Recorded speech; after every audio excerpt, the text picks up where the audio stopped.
പാവ വിഷമ ക്ഷീണിച്ച് കിടക്ക. സംഭവം സ്കൂളിലേക്ക് നോമ്പെടുത്ത് വിടാൻ നമുക്കൊരു ടെൻഷനാണല്ലേ. നല്ല ടെൻഷൻ ഉണ്ടായിരുന്നു.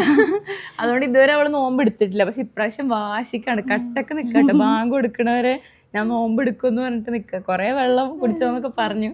പക്ഷെ അതൊരു നല്ല ശീലമാണ് അല്ലേ. അതെ, അവര് അറിയട്ടെ, എത്രയോ മക്കൾ അങ്ങനെ ഭക്ഷണം കിട്ടാതൊക്കെ ജീവിക്കണവരില്ലേ. അപ്പൊ അവർക്ക് അതൊക്കെ ഒന്ന് എക്സ്പീരിയൻസ് ചെയ്യാൻ നല്ലതാണ് ലൈഫിൽ.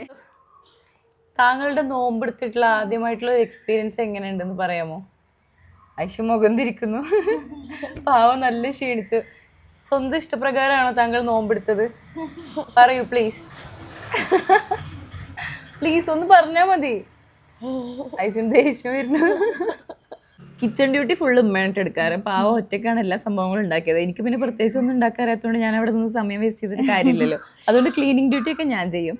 പിന്നെ അന്ന് എന്താണ് നമുക്ക് നോമ്പ് തുറക്കാനുള്ളത് കാണിച്ചു തരാം. റമദാൻ 1 ഇന്നത്തെ ഇഫ്താറിൽ നമ്മൾ കുറച്ച് ഡേറ്റ്സ്, സാലഡ്, എഗ് വൈറ്റ്, കുറച്ച് മിക്സ്ഡ് ഫ്രൂട്ട്സ്, പിന്നെ നമ്മുടെ ഒഴിച്ചുകൂടാനാവാത്ത പത്തിരി.